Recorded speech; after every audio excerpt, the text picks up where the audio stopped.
you're gonna die never even trying to reach your full potential. This was the life that you were supposed to live, but you didn't try. Those of you who are listening to this, whoever hear this, you will not find toughness in a comfortable environment. You will not find it. The only way you find it is to drown yourself in a position where you're just out of sorts.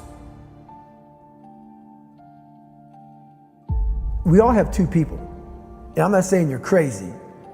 We have the easy voice, which is that 20% telling yourself that I'm easy at 90% of my full potential, maybe 100% at that 20%. That's that voice that we all love. That's that very comfortable voice, that's that mommy holding you saying it's gonna be okay. Doesn't care how good you are, just loves you. Just loves you no matter how messed up you are in life.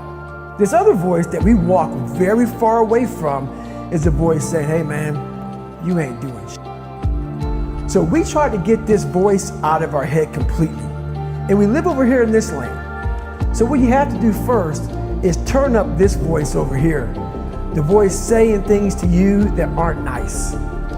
That it's in our head saying, you know what man, dude, you're not doing shit. And it's not putting yourself down. People take this the wrong way in this new society. I'm not saying to put yourself down. I'm saying listen to the truth. And the truth isn't in the 20%. The truth is in this other part of your brain saying, look man, you're wasting a bunch of percentage here. We have 80 more percent that we're not tapping into because in this other 80% is suffering, pain, failure, self-doubt, darkness, and then a whole bunch of light. But to get to this light, you gotta go through all of this shit. So a lot of us know that. I can get over here, but over here, man, this is much better because I gotta go through this journey that is not fun. This from 20 to 100%, this in between is not fun. So we decide to live over here. So everybody goes, how do you do that? You know exactly how to do that. You know exactly, it's not a magic trick. There's nothing I talk about in that book that's a magic trick. It's all back down to a very primitive mindset of we just have to do. It's like breathing. Breathing becomes normal. Like we don't know that we're doing it. That's how you have to live your life. When that alarm clock goes off at 4 or 5 in the morning, your mind says no. You just say, this is what we do. It's what we do now. Because to get to where you want to go, the amount of pain involved, I'm not saying physical, I'm not saying you got to break yourself off. The amount of mental pain of how many times you're going to have to do something that you don't want to do to get to where you want to go is going to be, there's going to be more times you do something that you don't want to do than you are going to want to do it. And that's your new norm. That's your new norm. So then it's like breathing. And then once you do this over and over and over again, it becomes like breathing. I don't want to live this lifestyle, but to get to the other side of this, I have to. So if you really want it, you realize what trying is and what trying is not. You're not working your butt off hard enough. You're not trying hard enough. We all think we're trying hard, but what are you gauging that off of? I talked to this one kid the other day. College is kicking my ass. I said, what are you gauging that off of? I go, are you trying? He goes, yeah, I'm trying my ass off. I'm studying hard. I go, what are you gauging trying hard off of?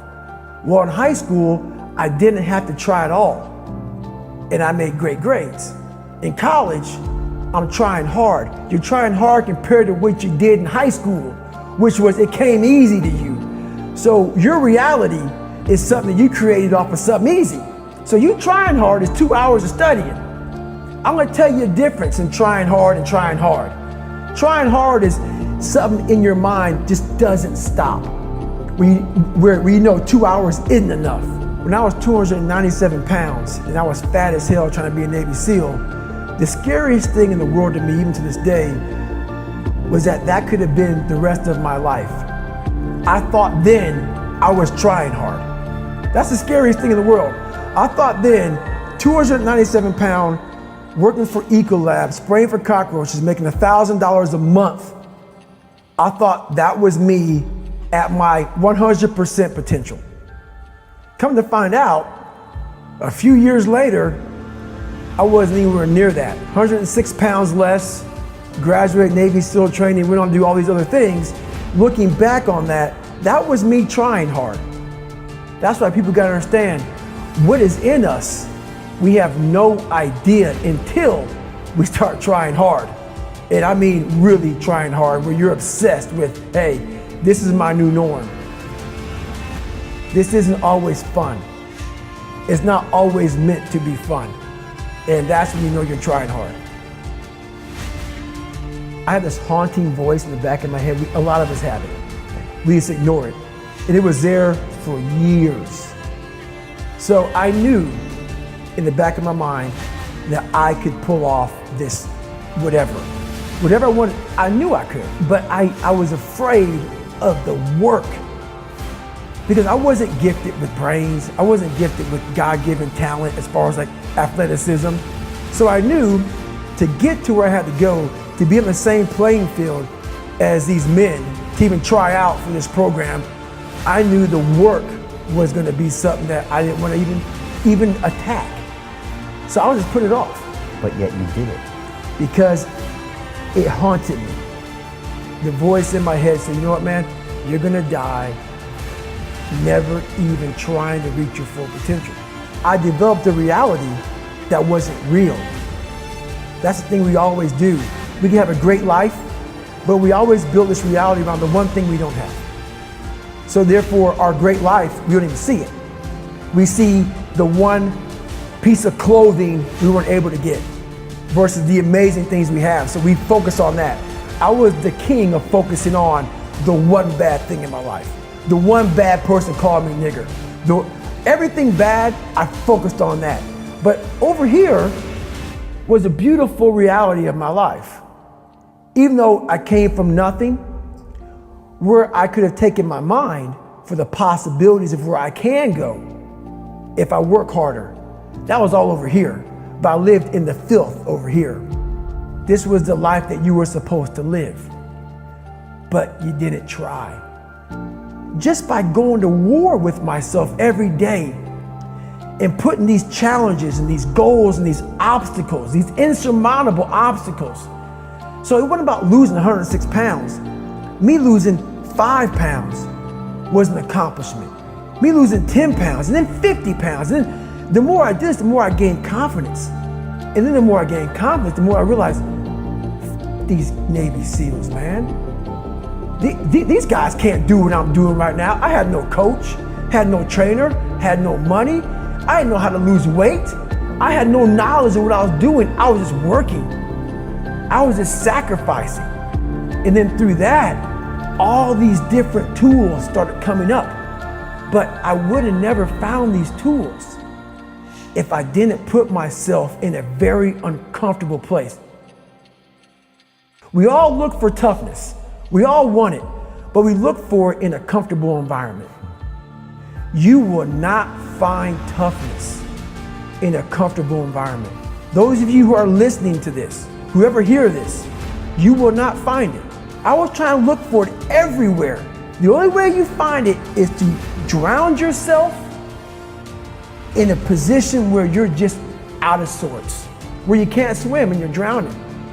Where you're drowning. You're drowning in life. But you say, you know what, man? Dad, I'm gonna figure out how to backstroke or something. And then through figuring out all these tools, your mind starts to, when you quit, your mind does this. Because you're out. Once you say, I'm not gonna quit, this is the 40%. When you quit, your mind says, we're done. So it doesn't expand. There's no expansion when you quit.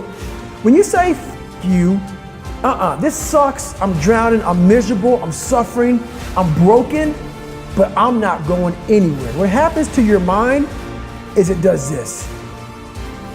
It says, he's not leaving. So we gotta expand, we gotta grow, We got to figure this thing out. So then these compartments in your brain start to they have to work. They have to work. And then you start to engage parts of your mind that you never engaged before.